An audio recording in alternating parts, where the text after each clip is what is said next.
All right, let's get right into it. We're going to talk about a campaign from the First World War that, believe it or not, completely redrew the map of the modern world, even though most people have barely heard of it. And this quote right here, it just hits the nail on the head. Think about it. A massively successful campaign, one of the most decisive of the entire war, but it gets labeled a sideshow. It's often called the Forgotten Front because, well, it's just not the Western Front, right? It doesn't have the same grip on our collective memory.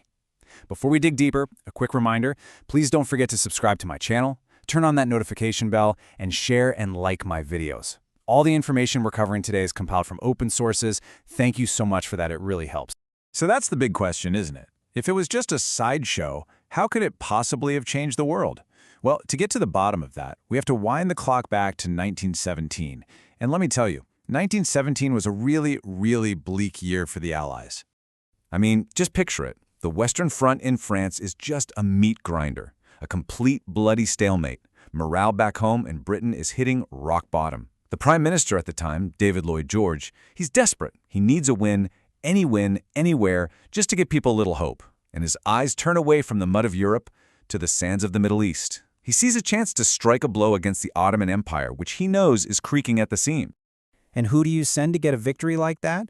Well, you send in a guy like General Sir Edmund Allenby. And his nickname tells you pretty much everything you need to know about him. The Bull. Sometimes even the Bloody Bull. This was not a man known for his subtlety or his diplomatic skills. He was a pure, old-school career soldier, and his job was simple: go to the Middle East and fix the mess. The campaigns before him had been costly, bloody failures, and the Bull was there to turn the whole thing around. Yeah, look at this. Dogged, aggressive, stentorian. That means loud and booming, by the way. He was a veteran cavalryman. This guy lived and breathed the army. And I love this little detail. He actually failed the entrance exam for a comfortable civil service job in India twice. But he found his true calling at the military academy, Sandhurst. So you get the picture, right? He's a fighter through and through, not some pen pusher. And this is the guy they tasked with breaking a years-long deadlock. Okay, so the stage is set. We have the man, we have the mission. How in the world did he pull it off? How did he manage to succeed where so many others had failed?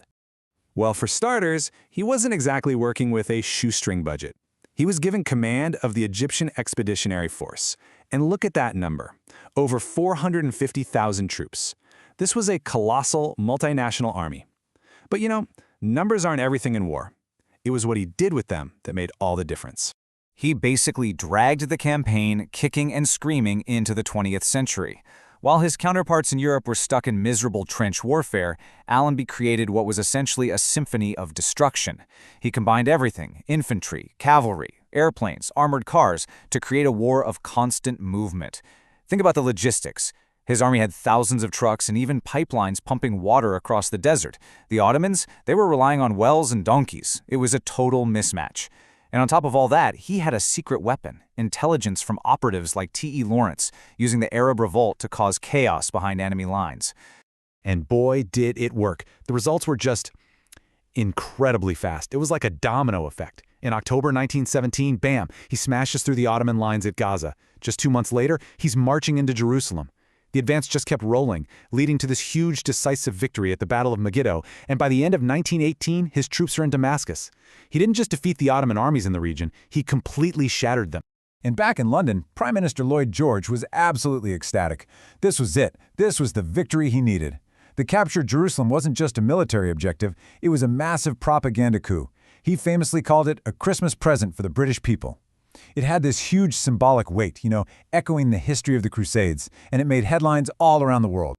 But here's the twist, and it's a big one. You see, winning the war is one thing, winning the peace is something else entirely.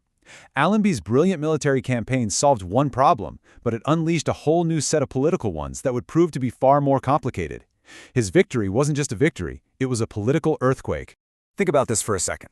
The Ottoman Empire had ruled this part of the world for 400 years, 4 centuries. And then, almost overnight, it's gone. Poof.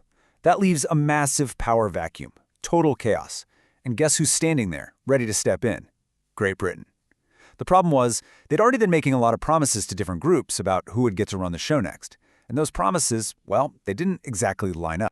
And this right here is the heart of the problem. It's a political ticking time bomb. On one side, you have the Arabs. Britain had told them, hey, help us fight the Ottomans and you'll get your own independent Arab state. But at the same time, on the other side, Britain issues the Balfour Declaration, promising its support for a national home for the Jewish people in Palestine, the exact same piece of land. I mean, you don't have to be a political genius to see that these two promises are on a collision course. They are completely, fundamentally incompatible. And T.E. Lawrence, the man on the ground with the Arab forces, he felt this contradiction deeply. This quote about meeting Allenby is so telling. He saw Allenby as this great, honorable soldier, almost above the dirty politics of it all. But Lawrence himself became completely disillusioned by what happened next. He felt that the Arabs had been profoundly betrayed. They'd fought and bled and died thinking they were winning their freedom, only to find out they were just trading one empire for another. So when we look back at all of this, what are we left with? What is the real, lasting legacy of Allenby's war? That really is the million-dollar question, isn't it? Was he a liberator or a conqueror?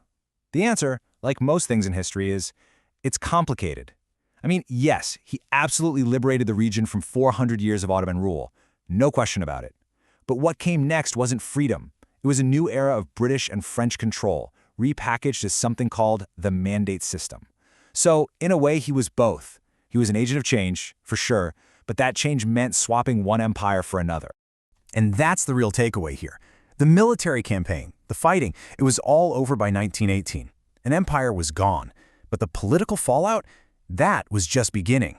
This so-called sideshow, this forgotten front, was anything but. It was, in reality, the violent, chaotic birth of the modern Middle East as we know it. The borders that were drawn in the sand, the promises that were made and then broken, the competing national dreams that were set against each other. All of it set the stage for conflicts that are still playing out today. We are, quite literally, still living with its consequences.